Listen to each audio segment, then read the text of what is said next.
Good evening, everybody.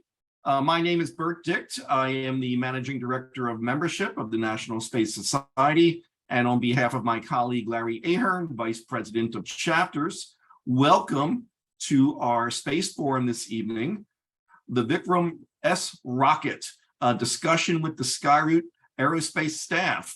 So we're looking forward to a different perspective. We know that space is very international, and it's great to hear from another space program that you'll be seeing tonight.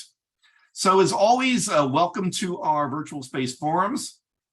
We hope you're enjoying the series, and we've got big plans for 2023, which I'll share in just a minute as to what's coming up next. I always like to go through a little bit of virtual etiquette, some announcements, then I'll talk about the upcoming space forums and town halls. Then we'll get right into the program, and then we'll close for the evening.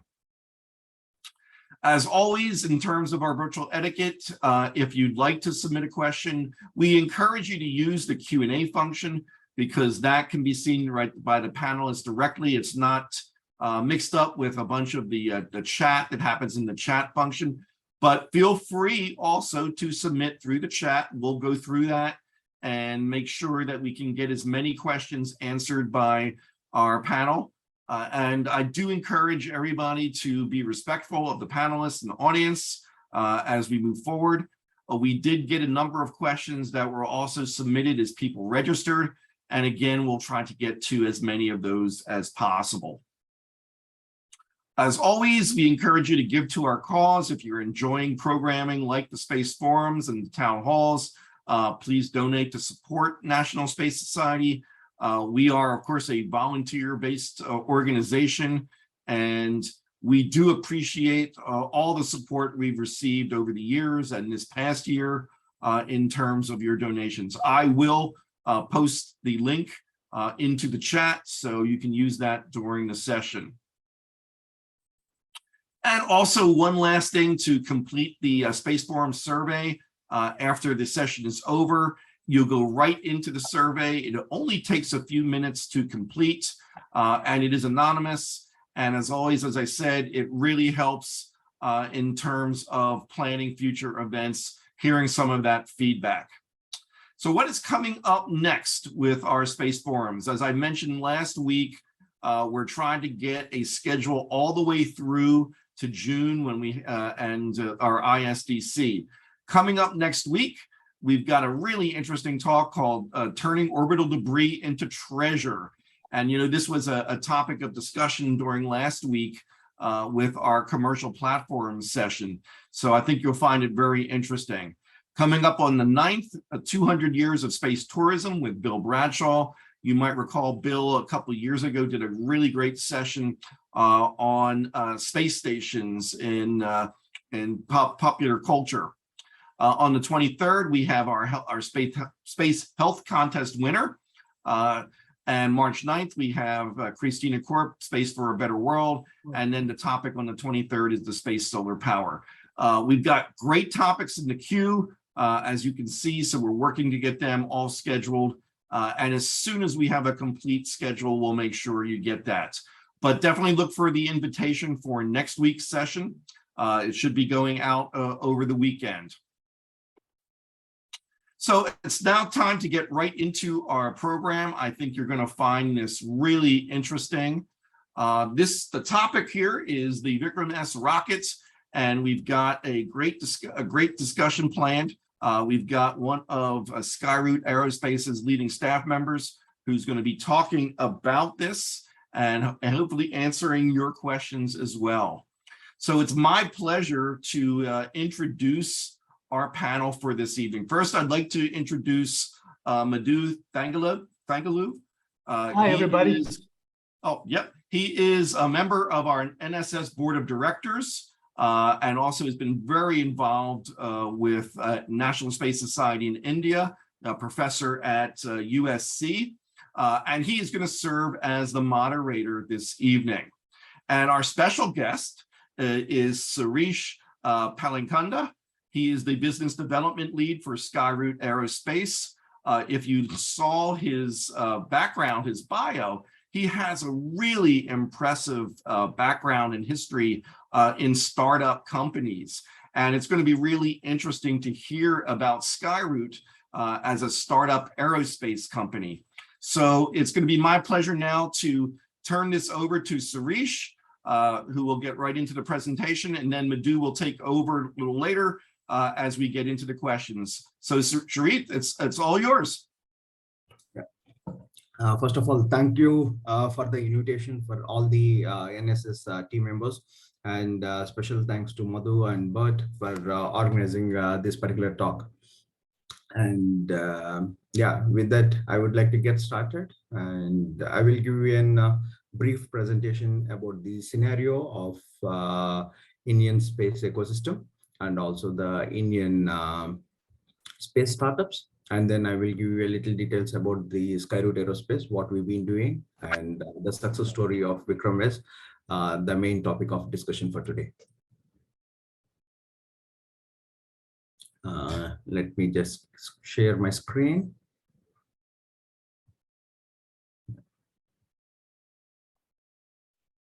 Yeah, I hope it's full screen and visible for everyone. It looks very Looks good. good. Yep. Fantastic. So yeah, in India, like if we look into the sectorial activities level at zero altitude or these sea level or the ground level, these are all the activities what we've been doing right now. Okay, starting from the ground stations and the astronaut training, manufacturing, and the regulatory bodies developing the policy and everything. And this is such a phenomenal phase in India because there is a lot of transformation which is happening in terms of the policy. So the space policy, especially for the transportation as well as the satellite communication and many other things, is been taking place. And yeah, and moving forward, like at 500 kilometers LEO atmosphere, there are more and more startups which are coming up, and they're planning for their constellations, as well as many launch vehicle companies which are planning for their launches, which are scheduled in 2023. And apart from that, the ISRO, as it has its own missions. Okay, so there are many activities, especially happening at low Earth orbit. And moving forward, like in MEO, we have certain satellites which have been launched by ISRO, and also at the geostationary orbits as well as the interplanetary planetary economy. There are like a lot of missions which are okay under planning, and we look to see something happening, especially with the human missions as well as the Chandrayaan and Mars mission and the Venus mission in the coming future. And this is the structure of the Indian space sector. So Department of Space directly comes under the Prime Minister of India. And then we have ISRO, and the newly formed InSpace is then regulatory body which enables the space ecosystem for India. And on the right side, if you can see, just a second. Yeah, we have Antrix, NSIL, and ISRO Council. So these are the commercial bodies of ISRO, which are supporting to have the launches organized for ISRO. And then we have the course facilities, which are VSSC, LPSC, and SAR, which looks into the launch vehicles. And on the other side, we have URSC, SAC, NRSC, HSSC. So these are the satellite, okay, manufacturing development as well as the analysis part of it on the downstream. And these are the various locations on the left side where you can see at different parts of India where these organizations have been located. And this is the Indian space startup ecosystem, what you can see here. So on the launch vehicle side, we have two companies, which are at forefront, and that is Skyroot Aerospace. We are the leading private space launch vehicle company in India, and along with us, there is other company which is coming up, and that is Agnikul Cosmos. And we have other companies such as Dhruva Space, which is both working as an launch aggregator as well as satellite manufacturer. Okay, and we have other companies, Satellites, Astrom Technologies, which is working on the ground communications, and Astrogate Labs, Bellatrix, and Manastu Space. And these are some of the companies. And on the right side, we see a lot of US companies have their base in India, and also certain Indian companies which are working both on the upstream and downstream of the space sector. And in terms of funding, okay, so this is the scenario where 2022 has been quite an productive year for Indian startups, space startups especially. There were a lot of companies which have raised a lot of funds, and the current status, if you see, Bellatrix has 11 million euros, Astrom has raised 4.65 million, and similarly like many other companies, but Skyroot raised 51 million 51 million last year, that is from the Singapore. Okay, so we've been the company which has raised the highest capital, more than $50 million in the space sector, leading a way for the other startups in India. Yeah. So this is the core leadership team. Pawan Chandana and Bharat Daka are the founders of Skyroot Aerospace. Both of them previously worked at ISRO facilities, and then they came out and started Skyroot Aerospace. And then we have V. Gnana Gandhi. He is Padma Shri awardee, so it is one of the highest honors in India. And he is also known to be a father of cryogenic technology in India. So he comes with more than 40 years of experience in propulsion technologies. And then we have Mr. Ishwaran. He is the leading expert in solid propulsion, and he worked on the biggest solid boosters after NASA and ESA. So, and then and then we have Selvaraju, who is known to be a quality guru in India. And all these people have joined Skyroot Aerospace in full time, and they've been guiding us and assisting us in the right direction. And then we have Kishore, who takes care of our accounting, and he is our CFO. And then it's me. I lead the business development team. I come with a background of aerospace sector, and worked previously with Hindustan Aeronautics Limited, which is an aircraft manufacturing company, and have my master's from International Space University, France. Briefly worked with SES for quite some time, and then moved back to India and joined Skyroot Aerospace. And then we have Dr. Kiran, who leads our R&D and strategies. He also previously worked in Germany for 16 years, and then moved back to India and worked with ISRO as well. He was previously scientist at ISRO, and then joined Skyroot Aerospace. And then we have Kunal Gupta and Sanjeev Bhutani. They look into the strategic initiatives and people and culture. So this is the journey. On the right side, you can see we started in 2018, established, and 2019, most of our time has been spent especially into the design and manufacturing of the components.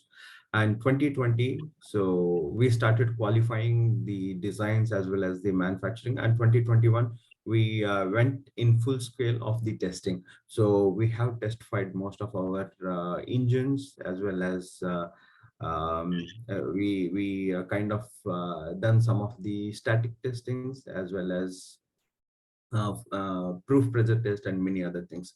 And 2022 we have launched the Vikram-S, and we are looking forward to launch our first commercial Vikram-1 in 2023. So the probable launch would be happening on Q4 2023.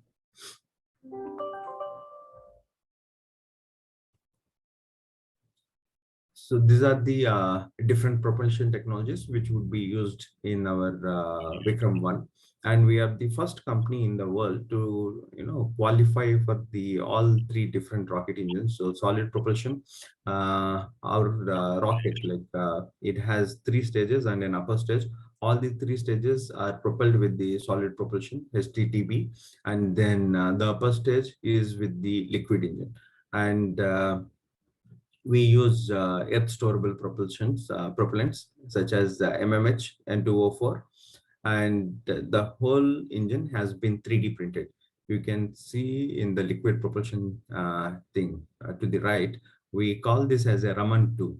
Okay, the whole piece has been 3D printed. Yeah, and to the right again, like we have cryogenic engine. Even this particular engine of 1.5 kilonewton has been 3D printed, and we have developed our test bench for this one to test the engines again. And we use LNG logs as a propellant, and it is reusable and 3D printed. Coming to liquid propulsion, we have done more than 100 on and off tests for this one. So once it goes to the upper stage into the space, we can reach to the multiple orbits and also do certain orbit race with the upper stage what we have. Yeah, and also on the CRMC like composite things, we have developed our flex seals. We are the first private company again in India to develop our flex seals, so to steer the nozzles so that we can get the better efficiency on that. Yeah, so these are some of the mentions in media for test firing our rocket motors at different events. So yeah, coming to Vikram-S, it is very important milestone for Skyroot as well as for India, because being a private company, we have qualified more than 80% of the systems that will be used into our Vikram orbital launch vehicle. Okay, so I will play.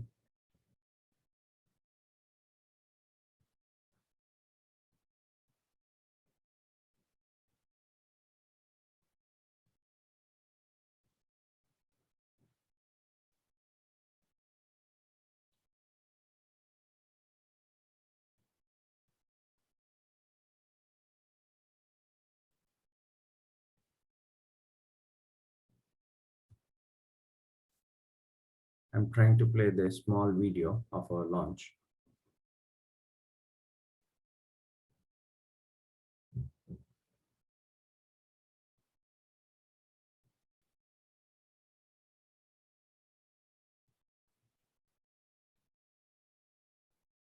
Is it still loading, Sireesh? So I can see playing. Okay. We are unable to see, but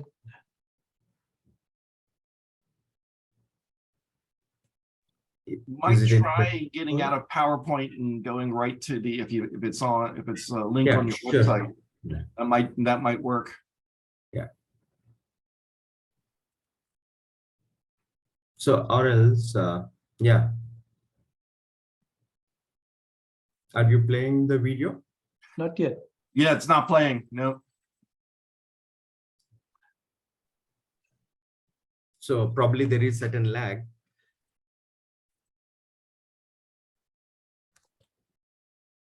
Can you click on, so it's click to play, press on that icon. Yep, I think There we it's go. Yeah. Nope.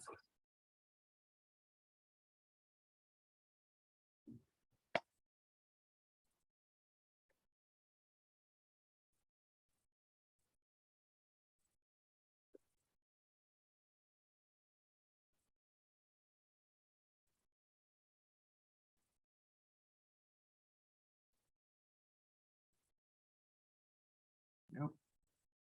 And this is the launch vehicle, and November 18th, this has been marked as an historic event in India. And we have, with this launch, we have validated many of our avionic systems and also validated our solid propulsion systems, aerodynamics and trajectory designs, structures, and the thermal systems on that particular day.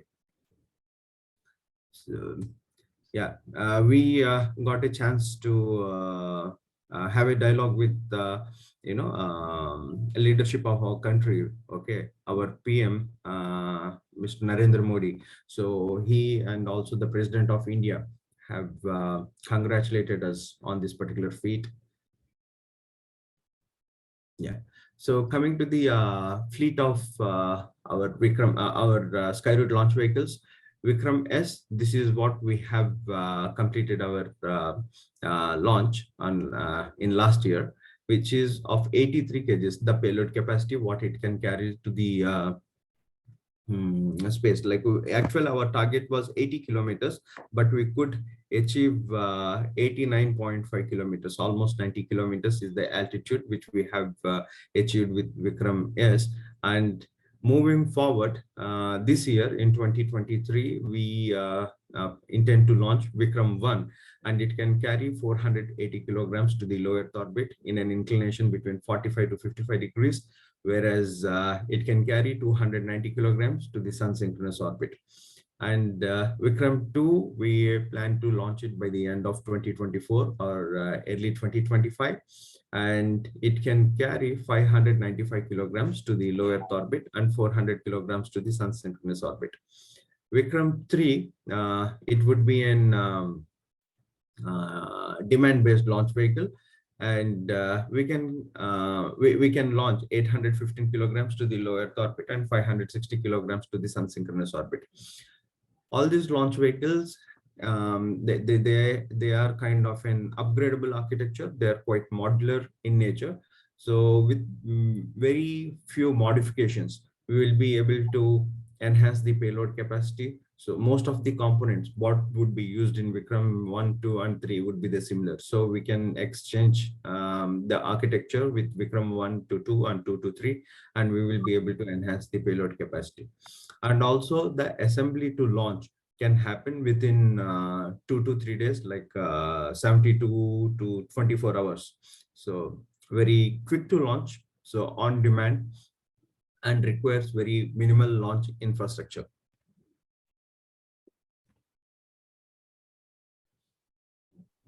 And this is the market projections, what we are looking at. So we see there is a quite natural demand which has been raising on the launch side of the industry, and by providing most flexible, affordable, and reliable on-demand services, okay, we try to capture the market. So these are the services what we are offering: dedicated launches, custom orbits, ride share, and constellation rollouts. And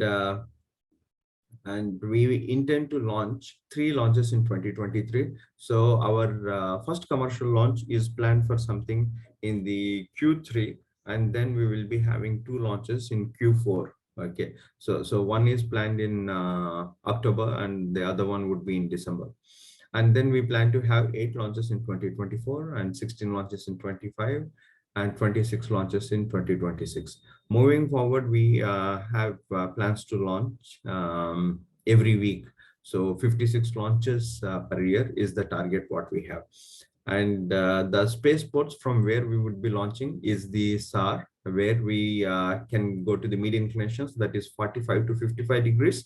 And there is another spaceport which is coming up in India at Kulshekarpatnam. With this one, we will be able to achieve the sun synchronous orbits. And apart from this, these are the other services which we are offering currently, that is technical interface control to the customers, and also environment testing, separation systems, launch vehicle integration. And yeah, and the other services more on the administrative side is like logistics, mission management, license and compliances, and launch planning. Yeah. So yeah, indeed, we've been fortunate to get the encouragement and support from the Indian government. So you can see this at various occasions where the leadership has been encouraging us. And this is with the chairman of ISRO and also the Minister of Science and Technology. And this is the moment where we have signed the MOU with Indian Space Research Organization for utilizing their facilities to test our systems, subsystems, as well as use the launch facilities of ISRO to launch our rockets. And As I mentioned, we are the first company in not only in India, but all in the world to use all the three different propulsion technologies, which is cryogenic, liquid engine, and also solid propellant. And for this innovation, we have received the Technology Startup Award, and also for using the efficient solid propellant motors, developing the solid propellant motors or the engines, we have received the National Startup Award in year 2020. So we are the only company again in India to receive the two national very prestigious awards. And these are our investors. As I mentioned, we closed our last round with the GIC Singapore. We closed $51 million with them. And then we have other investors, Anil Chalmashetty and Mahesh Kohli. Both of them are the founders of Greenco, which is into renewable energy, and Sherpalo from Ram Sriram, who is also one of the early investors in Google and board member. And Solar Industries is our strategic investors, and Meraki Labs, Graph Ventures, and World Quant Ventures are the key investors into Skyroot Aerospace. And these are the facilities at the bottom. What you can see, this is our manufacturing facilities for the structures where we develop our composite structures for the launch vehicle. And the other building, this is coming up right now, where 60,000 square feet establishment is being made, where we intend to have the raw materials going into this particular building, this complex, and the rockets would be coming out. Okay, so we want to build everything, okay, in this whole thing, and the rockets has to come out and directly go to the launch pad. And also we have various delegations visiting Skyroot and trying to partner with us. And we can see here the Australian delegation visit with the chairman of Australian Space Agency, and this is from the Swedish delegate visits, and many more. So this is other facility of ours, and this is the liquid engine facility where we develop our liquid engines and everything. And we have a strength of more than 200 people right now, and we are one of the top startups, okay, by LinkedIn to work with, and also great place to work. Quite recently we got certified for Jan 23 to Jan 2024. So that is pretty much about Skyroot. And any questions? I'm open to the question. Excellent. Thank you so much, Sireesh, because in this part of the world, we see these events, particularly the launch that was end of November. And all of us cheered to see what India was able to do, and in such a short time, because I think it was in 2019 at the IAC in DC that I met Bharat, and we happened to be sharing the same hotel. So I would see him at breakfast, and he used to tell me about this startup. And what's very impressive is how quickly you were able to mount a launch campaign and test the first Vikram-S. Now, let me start by asking a few questions, Sireesh, before we open it up to others. We have quite a good audience. I just looked over. Many of them are familiar, and many of them are seasoned engineers. So I'm sure they will have some pointed questions for you. I'm still wondering and thinking about how it was that a small band of engineers, if I remember correctly, all of you are from the premier school in India, which is the Indian Institute of Technology in Madras, in Chennai.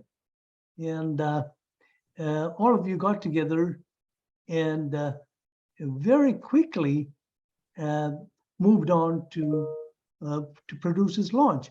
Can you tell us something more about the inspiration after graduation? What did I can see that you have been in many different arenas and done some very good work.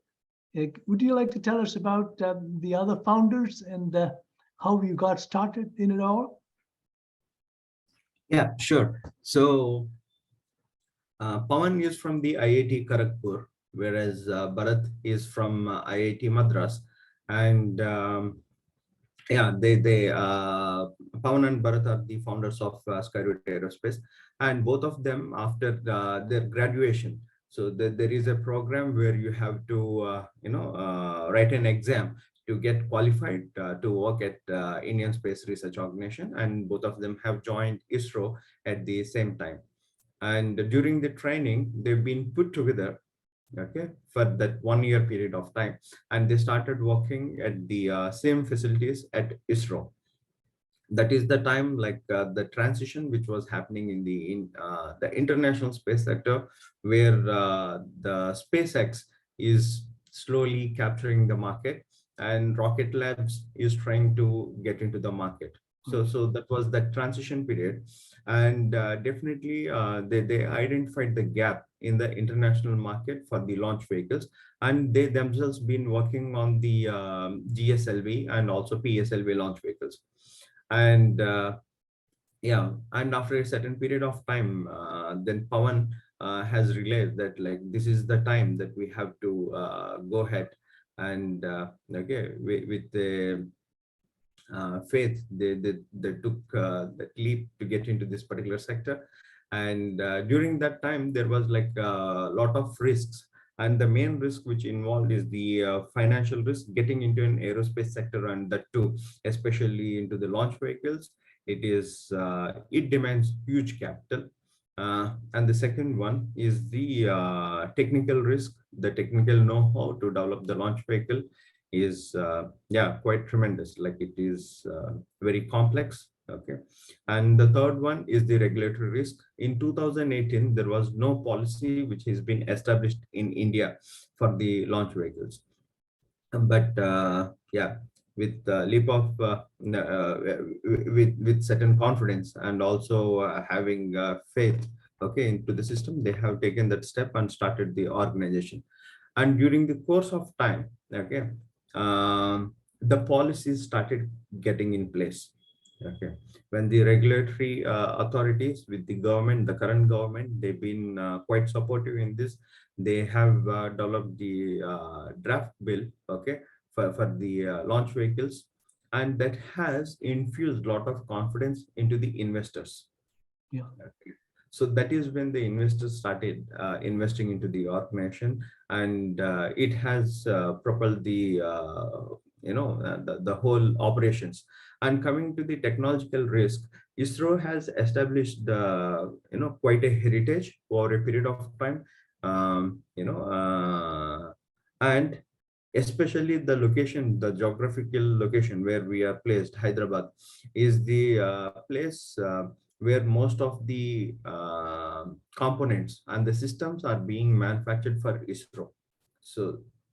So we have all the technology is been built around, and it was just connecting the right dots for us to have that infrastructure set in line and develop the whole thing.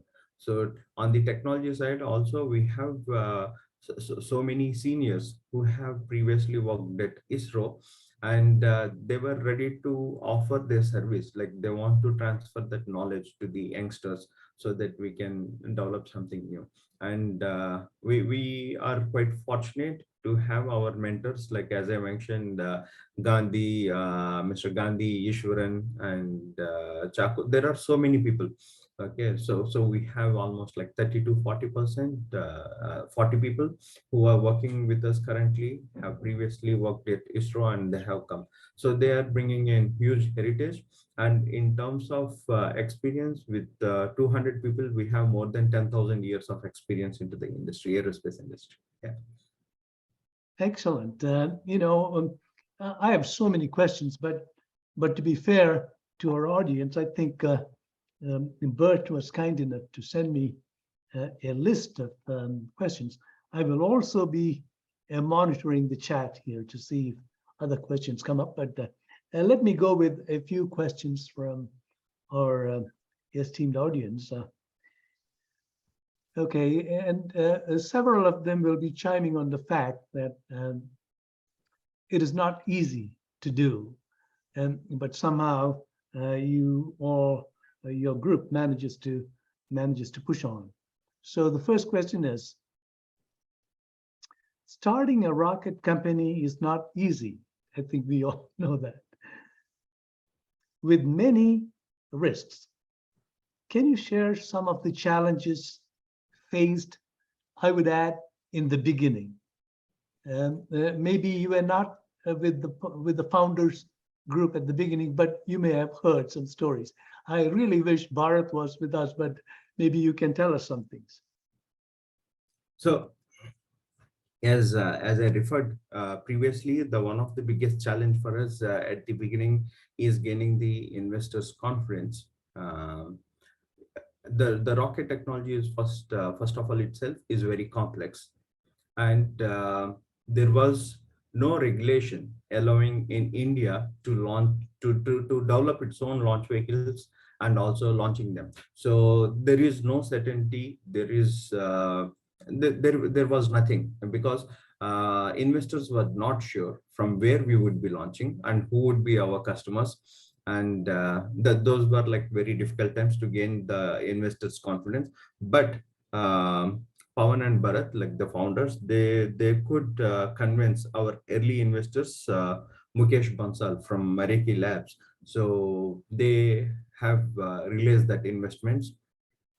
And on the technical side, as I mentioned, the whole ecosystem is quite well established in Hyderabad, because we have many manufacturers who are supplying the system, subsystems, and everything to the ISRO.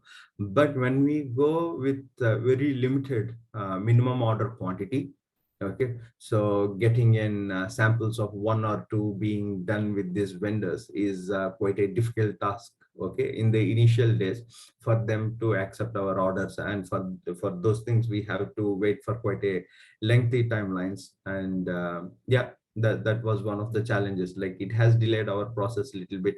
And adding to that, even the COVID restrictions, and during that time, if not, this launch would have happened much earlier.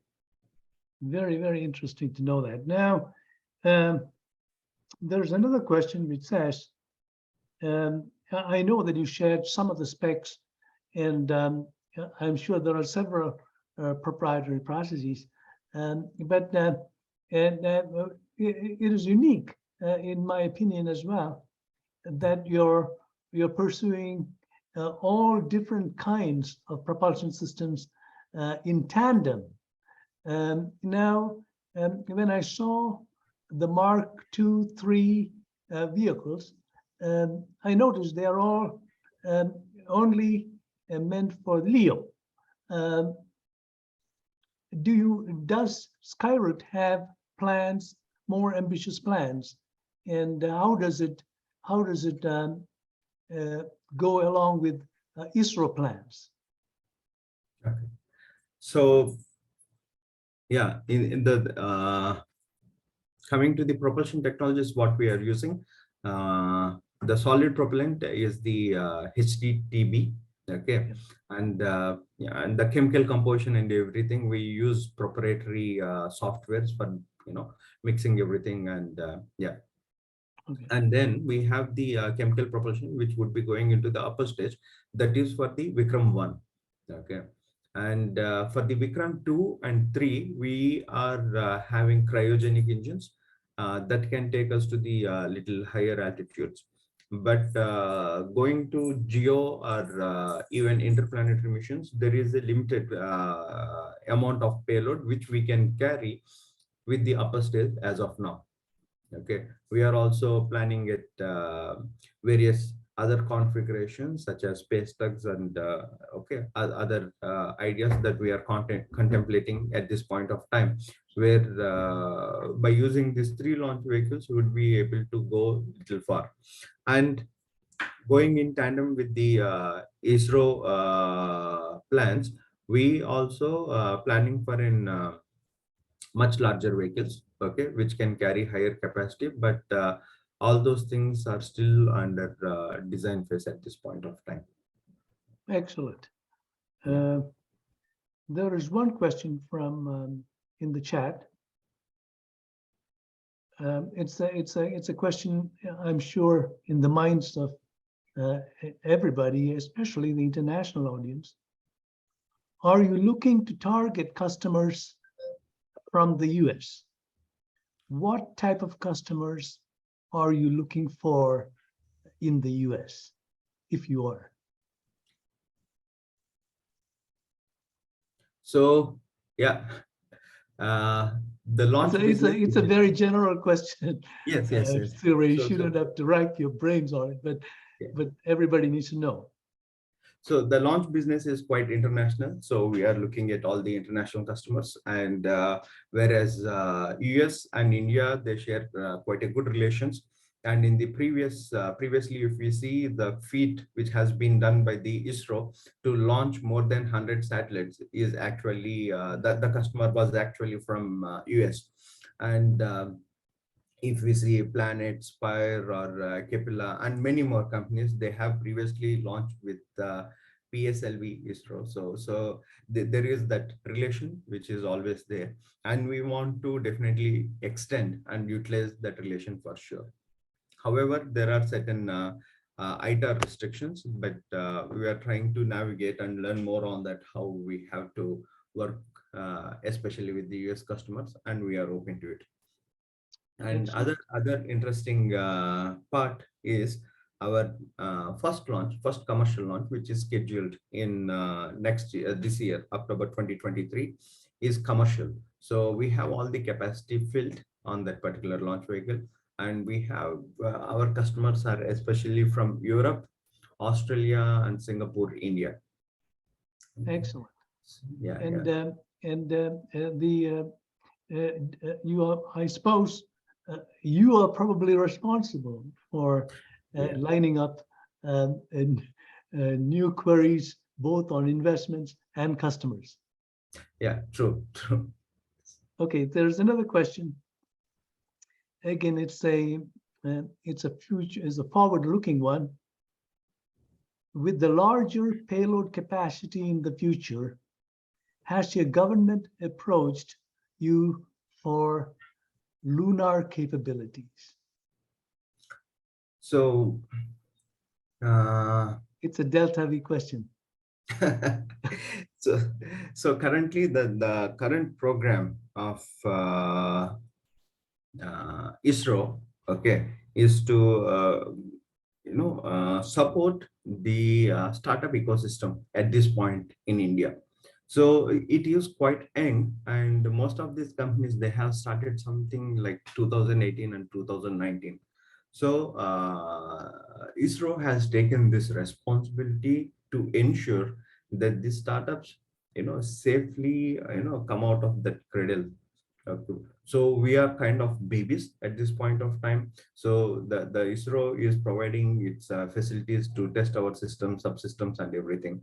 And once we get mature enough that we do the regular launches and everything, that is when they would be offloading more of the other works. And right now they are supporting us in this process. And that is the reason, if we see, though they are nurturing the launch vehicle companies, yet ISRO is also launching its own launch vehicles, which are SSLV and PSLV. So both are going in tandem. So it is, what I can say, it is taking something similar route such as NASA. So eventually the launches of ISRO might go down once we get more mature, and that would be offloaded to the private companies in India. Yeah, and definitely we anticipate to get some of these projects from the government in the future for sure. Great. We have a question from Martin Cassidy. He's obviously asking something proprietary. I think you also already mentioned that your propellant base is HTPB, but what is the chemistry of your solid rockets? You don't have to be very specific if you don't have to be, but please. Yeah, probably I might not be able to answer that particular question. Okay, but yeah, I can take that question offline and That's good. Okay, good, great. Okay, another question again, targeting lunar missions, Sireesh, which is near and dear to a lot of us here, because that is where the action is happening as we speak. And also in the Asian area, I think you're familiar with Kari's Danuri mission right now in lunar polar orbit. Have you heard any news? Sorry, I didn't quite catch that. Could you please repeat it? My Siri went off, but have you heard any? Do you have anything to say about the Artemis Accords, Sireesh? Your company may not, but you may have some opinions. Yeah, especially the collaboration, like from the USA, with the countries, those who have signed Artemis Accord, may it be European countries or Brazil or Australia. Okay, there is a lot of momentum which is happening, and also other regulatory regulatory process or the programs which both the countries have to sign bilaterally, which is technology safeguard agreements and everything. So if I see the collaboration between Australia and USA, okay, to work on this program is quite advanced. Okay, so there were like a lot of Moon and Mars initiatives which are parallelly going in tandem with the Artemis Accord. Yeah. Okay, and definitely we look forward, to work on some projects such as that, and and we are finding our means and ways how we can be part of that program, so that we can really participate into the American market. And so it is not just the single strategy that being in India we can participate, but we are looking at the alternative approaches. Excellent. Excellent. Good. David Stewart wants to know, are your 3D printers modified commercial printers or custom made for your company? So they are custom made for our company. Okay, excellent. Let me ask you another question. When you showed the slide of the launch pads, we know Sriharikota has been the main stay for many years. But you also showed us what appeared to be a southern tip launch site, which is not Tumba, because I grew up in that area, close to in Trivandrum. Can you tell us about the polar launch capabilities? That have you flown from there? Have they flown vehicles from there? So the southern tip is that location is called Kulashekharpatnam. Okay, so the acquisition for this port has been completed, and certain level of development has already been taken place. We anticipate the whole spaceport to be developed by the end of 2023 and should be operational for the launches by mid 2024. That is the anticipation as of now what we have. And one of the geographical restriction what we have is with Sriharikota we cannot Launches. really have the SSO launches. Because of the Sri Lanka, we need to take that dog-leg maneuver. So having this particular location at Kulshekarpatnam, that would give us then quite direct access to the SSPO. Excellent, excellent. That is quite clear. Um, there is an interesting question that you may be very interested to know. This is from our own Avinash Shirode, who is president of the Nashik part of the National Space Society. Do you know Avinash? No. No. Okay. Well, I'm sure you will get in touch with them, because one of the important things that we want to do is always we want to encourage new chapters for the National Space Society series. So I'm so glad Avinash is with us. And this question is pretty straightforward and something you would cherish. How can we get into your program for commercial partnership from the investment point of view? You are the person to be asking this. Yeah. So indeed, that's an interesting proposition. I will connect you with our investment lead. Excellent. Okay, so that is Kunal, who takes care of the investment relations and everything. So we can take that. But however, like we can engage more often. Okay, we also take the responsibility of capacity building. Okay, this is something which I want to highlight. Use this platform where the capacity building, not just on the technical level, but also on the regulatory and the policy and advocacy, all these levels. And we've been part of the COSPAR program for the satellites which are being developed by the various international students at the COSPAR workshops. We are launching satellite for them. Okay. At very subsidized prices. And if any certain similar programs which have been taken place by NSS or something, definitely we can collaborate on that. And apart from that,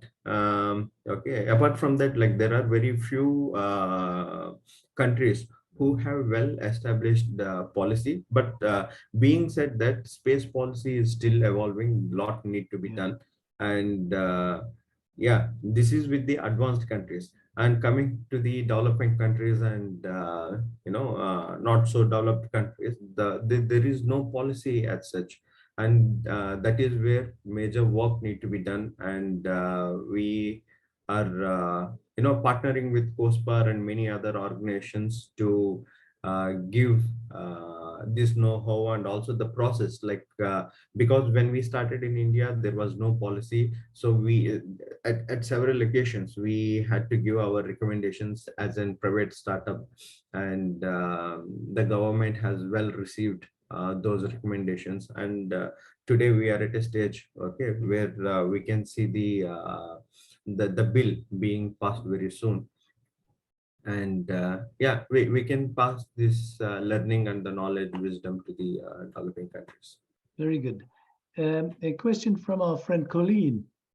And before I ask you that, I want to know, is your research and development team looking at reusability at all at this time, Sireesh? Yes. You are good. Okay, let me ask you the question from Colleen. How does Skyroot compare with Rocket Lab on 3D printed rockets? And a follow-up question, what did the Australian delegates think? So, I will answer the second question first. Okay. The Australian delegation thing. So currently, like there is a special program between India and Australia, and quite recently we have signed the trade deal between Australia and India. And coming to the space sector, we have international space initiatives from Australia. And this year, the program is been quite particular to India. So whatever startups or any other organizations based out in Australia can collaborate with any organizations from India to jointly develop some new technology or look into your different possibilities, and it has been all funded by the government, Okay. whereas 20% of the activity would be happening in India, rest 80% would be happening in Australia. And with this opportunity, we have signed various collaborations with Australian companies, and also launching couple of Australian satellites this year. Okay. And Excellent. Australian delegation is quite they seen our facilities and everything, and they are very impressed about them, and yeah, they've been inviting us to Australia.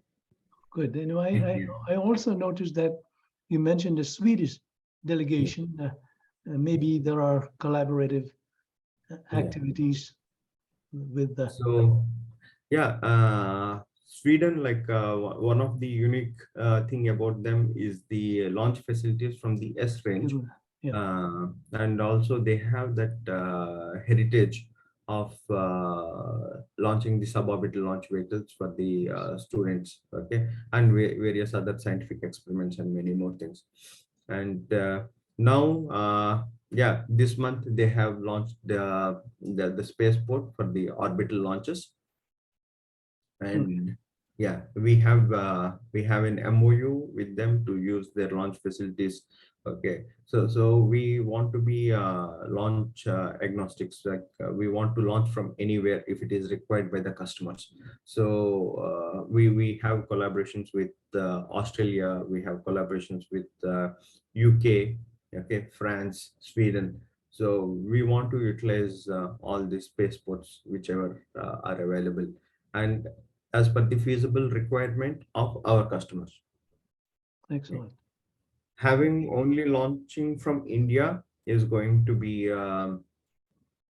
quite difficult into the future, because there would be certain launch demand from the ISRO by itself, and also we have other launch vehicle companies coming in India, so they also would be utilizing the launch facilities of ISRO, and having planned such a high cadence of launching for every week, so we need to look at the alternative launch spaceports.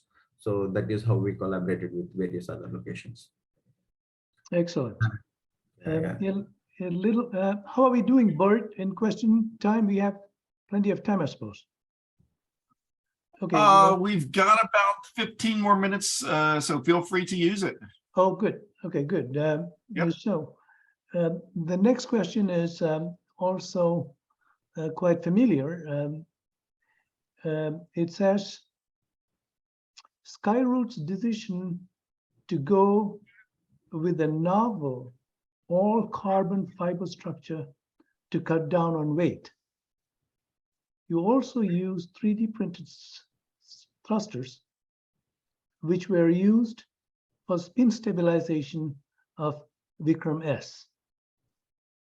Can you share some reasoning behind the decisions? And how will this translate into further versions of the rocket? I think you mentioned most of it in your presentation, but go ahead if you had anything specific to say, Sireesh. Yeah. Sorry, I was not able to share that video properly, but if we could witness that video, there is a huge spin which has been generated around the launch vehicle, and it has raised some of the questions in the audience that was it unstable or something happened to the launch vehicle. But yeah, thanks for raising this question. Okay, this helps me to explain that. So it is a self-induced spin into the launch vehicle, because for the suborbital launch vehicles, we don't use the flight termination system or the STIP. Okay, So how we infuse the stability into the launch vehicle is through the spin motors. Okay, so that is how we have 3D printed this spin motors, and yeah, induce this artificial spin so that we can stabilize the launch vehicle. Excellent.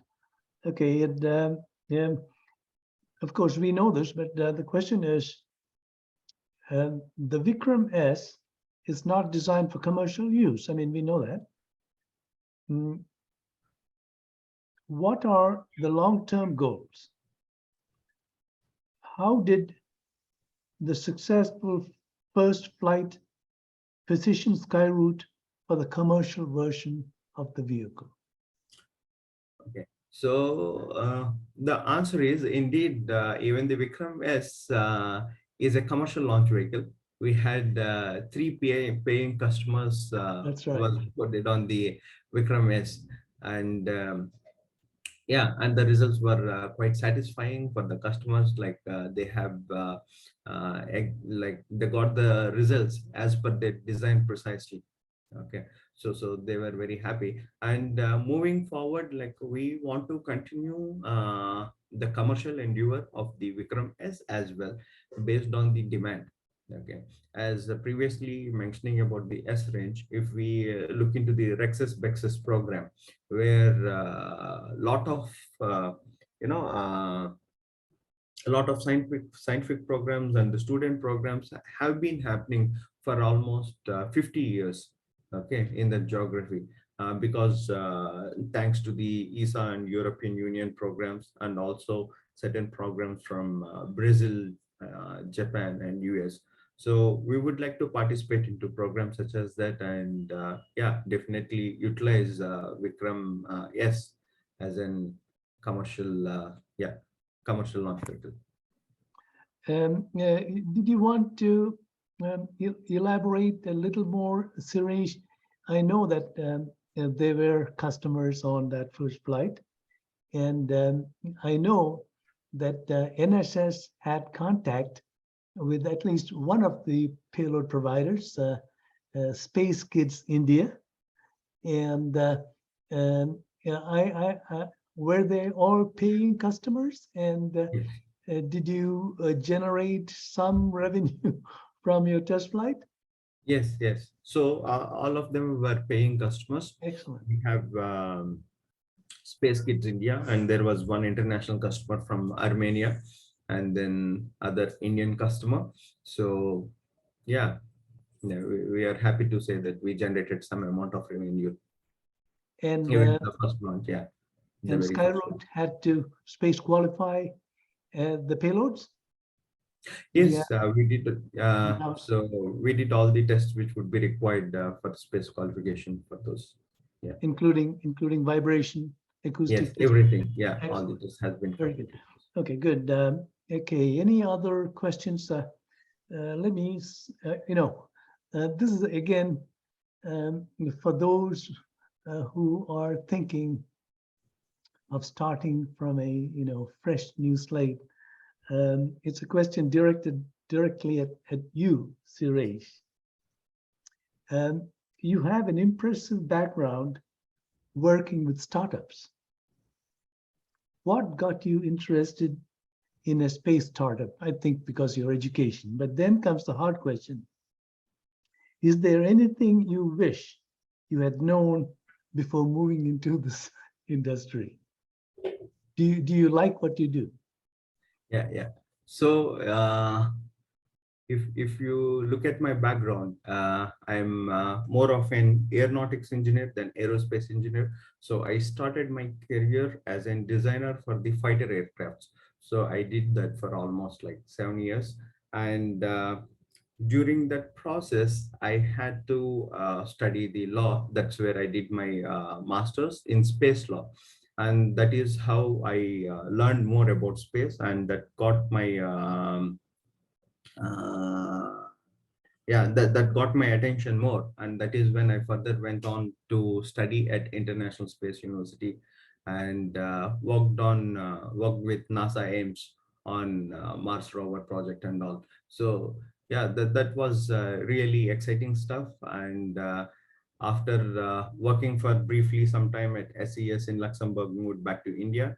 And I was initially working as an independent consultant for having satellite launched from PSLV.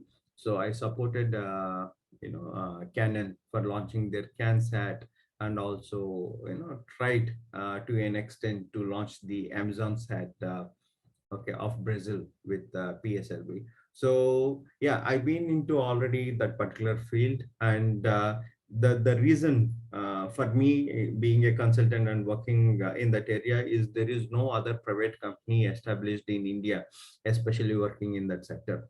And Skyroot just happened at that right moment. Okay, so it was a perfect synergy. So I would have, now not chosen something else than this one. This was the perfect blend.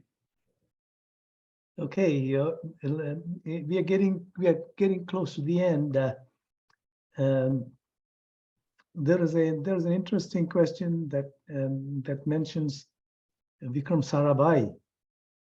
The Vikram rocket is named after the founder of the Indian space program, Vikram Sarabhai. Can you tell us something about him? Or something that may have influenced in naming the rocket? Is it after him? Because for those who know Sanskrit, Vikram means victorious, or so we use it as a Indian name to name people. But Vikram has a deeper meaning in the action. Did you want to say anything about him, or? Yeah, indeed. At Skyroot, we have a tradition of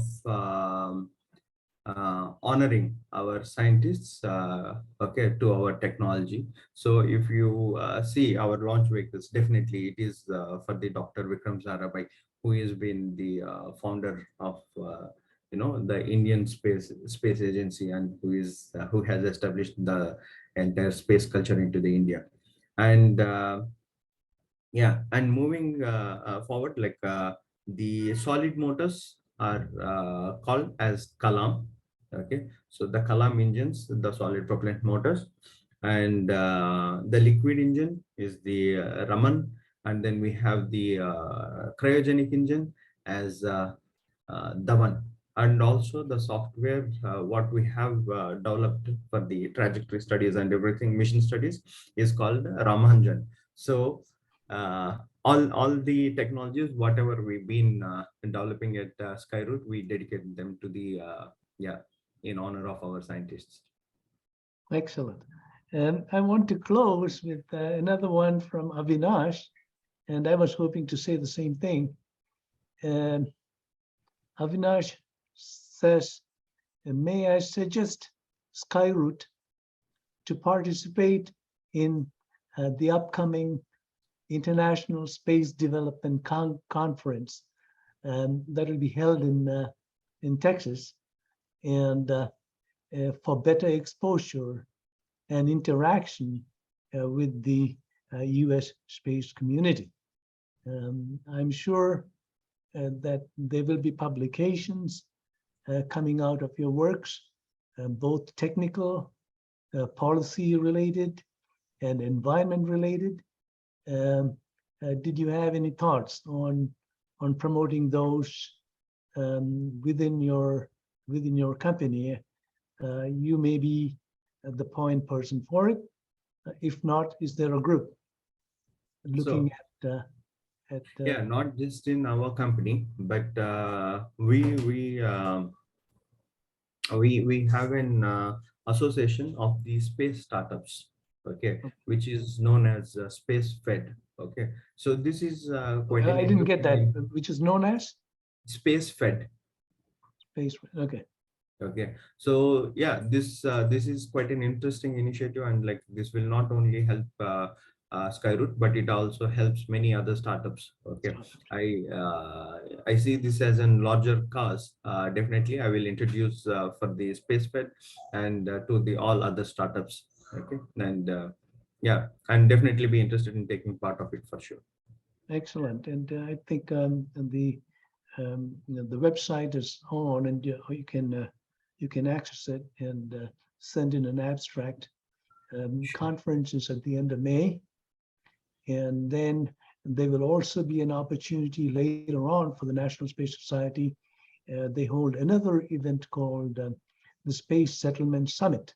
I think you are familiar with all of these, Sireesh, but involvement with the international community is greatly appreciated, and I think you're doing a fantastic job encouraging activities. And one of the things that I did not want to mention this, but I think I should. One of the questions is, what are the opportunities for students studying engineering and science who want to work in India's space industry? How supportive has the Indian government been in fostering a space ecosystem in India?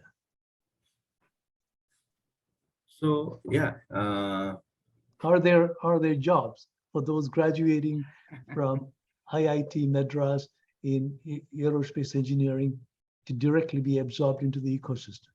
yeah. So probably like when you have studied during your days of education and everything, there were very limited jobs because it was the only government organizations which were into it. Either it is ISRO or DRDO. Now the ecosystem has been opened up, and now. So we are also locked into the upstream now, not just the downstream. So there used to be companies which are working on the analytics part of it for some time back, but now there are more and more companies who are private companies, especially coming into the satellite manufacturing, satellite launching, aggregators, and also the launch vehicle companies. So this has opened up quite a lot of space for the young graduates who are coming out of from these institutions. And I cannot speak for others, but for Skyroot, if you see the trajectory of our recruitment is quite exponential. So 2 years back we are hardly like 40 to 50 people, and today we are more than 200 people right now, and we continue to recruit further. And most of the employees, like, it is a quite good combination. We have seniors coming from ISRO, and most of the youngsters, like less than 5 years of experience in some of the cases, like freshly graduates from the universities, they join us directly. And we have this program of having them recruited as an intern for 3 to 6 months, and then convert them into the full time. So we see that perfect match, okay, of them getting into the observed into the Skyroot. We train them and later have them into the full-time employment. Yeah. Excellent. So yeah, what I can say is there is quite a good amount of opportunities right now in India for the engineers. Yeah. That's true. I've always heard that for every engineer that the West produces, India and China together produce 20. So, so there cannot much competition in terms of what the East is able to do. I think we have run through all the questions here. I would like to, Bert, did you have my slides handy? Otherwise, Oh, yeah. Would you like to show them real fast? yeah, I'd be happy to just. Okay. You can run them quickly, Bert, and I'll just. Okay, I will share my screen and get them up for you. So USC has a long tradition of not only interest but support for space activities, and within it is a program called the Astronautical Engineering Department, and we serve we serve students and participants all over the world. Next. And our famous alumnus is none other than Neil Armstrong, who had to disrupt his education to fly to the moon. Upon return, this was the thesis that he produced. Very hard to beat that thesis. Let's go to the next one.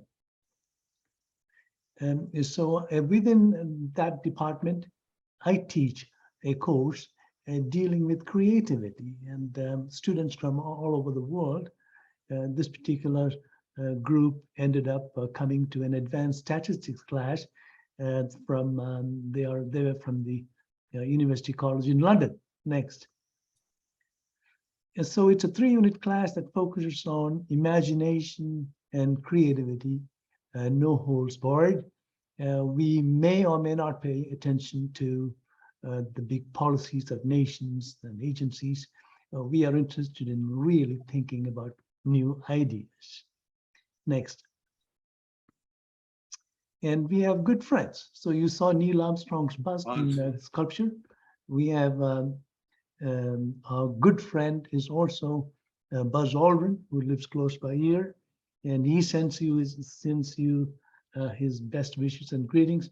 I hope that Buzz will visit Skyroot sometime in the near future. Next. So in the fall, I teach in the Department of Astronautical Engineering within the Viterbi School of Engineering. And in the Springer, as of now, I teach in the School of Architecture, where they ask us hard questions about how does space technologies impact and benefit humanity as a whole.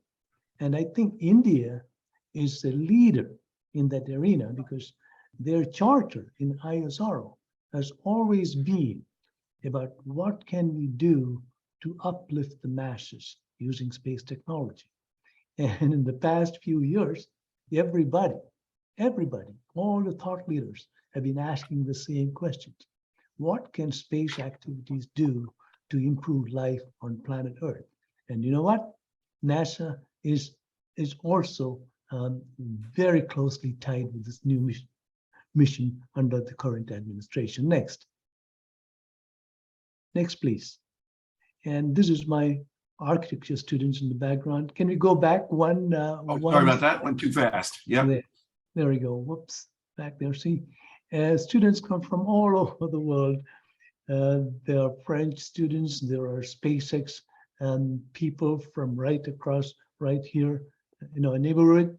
We got people from Turkey, a large contingent from India, Korea, Japan, Iran.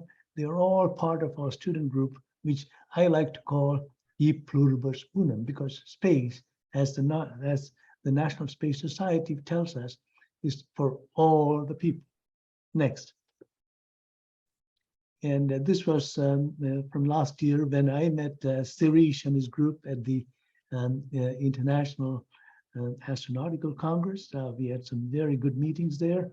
I see famous NSS people in there. I see Gary Barnard, and there were quite a few others. John Mankins was there, and several other NSS figures were at that conference. Next.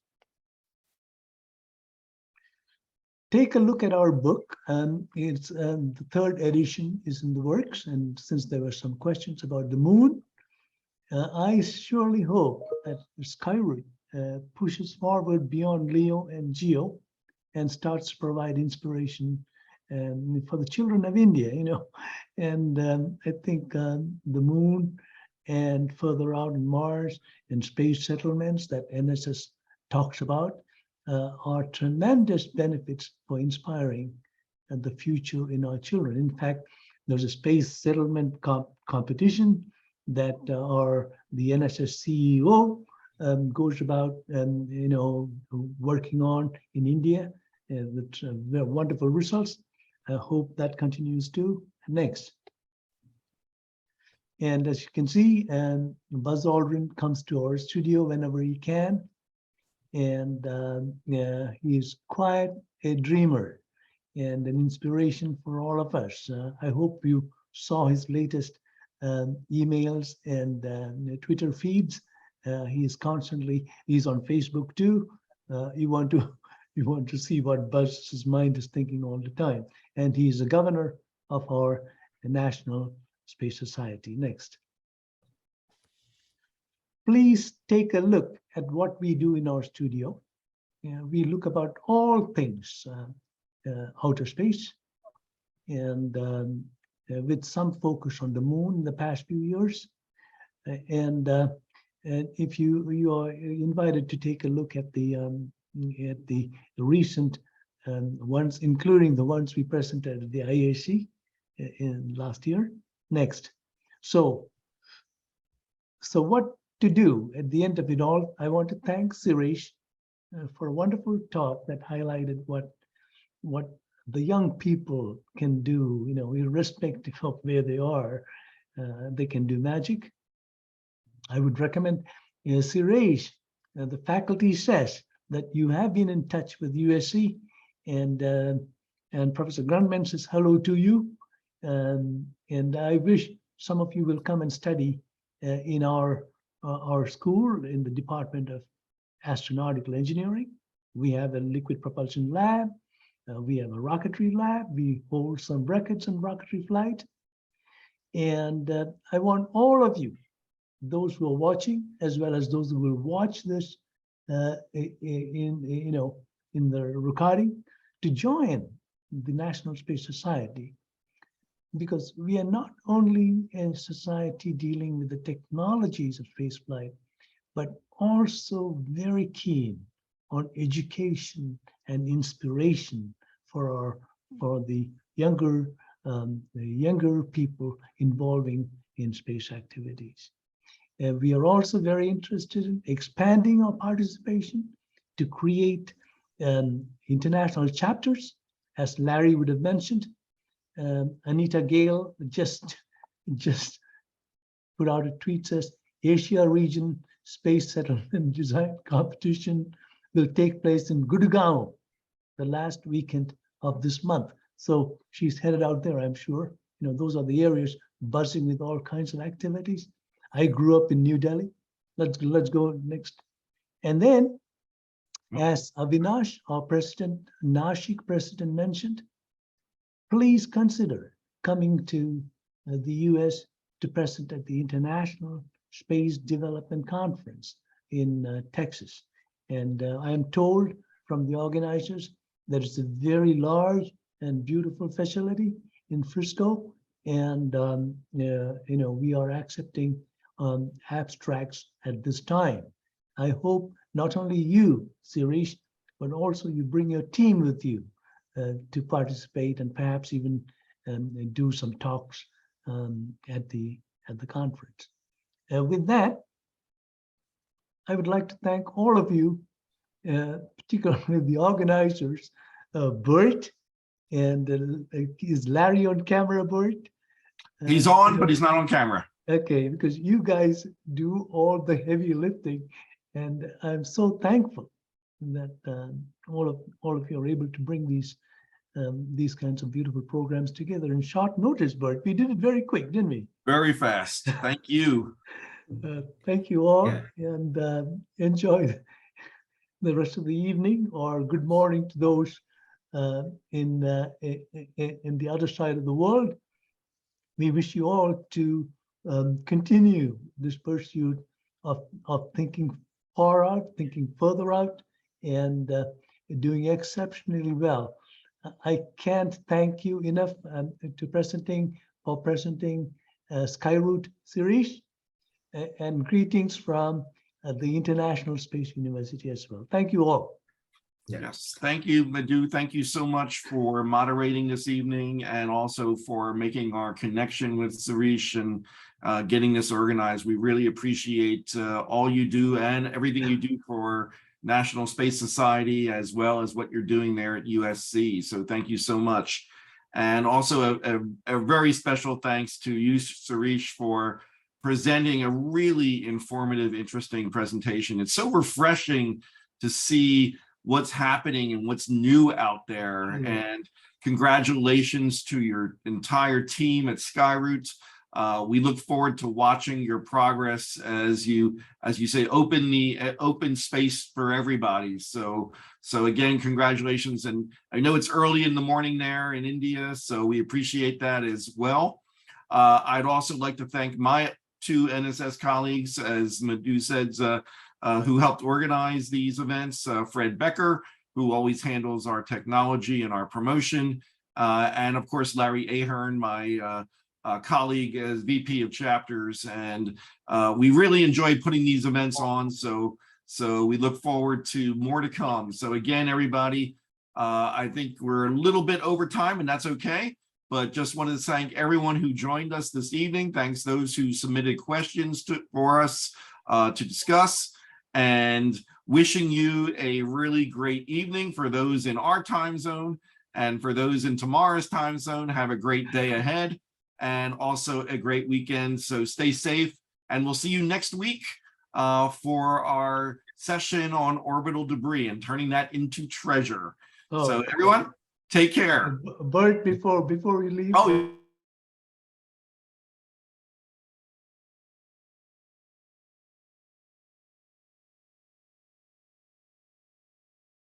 It's called Yeah. Pongal. Yes. And some delightful, culinary delights. Sireesh, we went over to a local restaurant to enjoy Pongal, and it's always delightful, Sankranti and Pongal and everything. So India is a place of festivals, folks. For those of you who enjoy rockets, that's a good thing, but there are many other things happening there as well. And wish you all the best. Thank you all. yep. On to Thank you very much, debris. Madhu. Yeah. Thank you. And yeah, let's stay connected, and we would happy to be associated with NSS. And thank you, Bert, for organizing this whole thing. And thank you, Larry, and thank you, Fred. Thanks again, everybody. Well, with that, we'll say good night, everybody. Thank night. you all.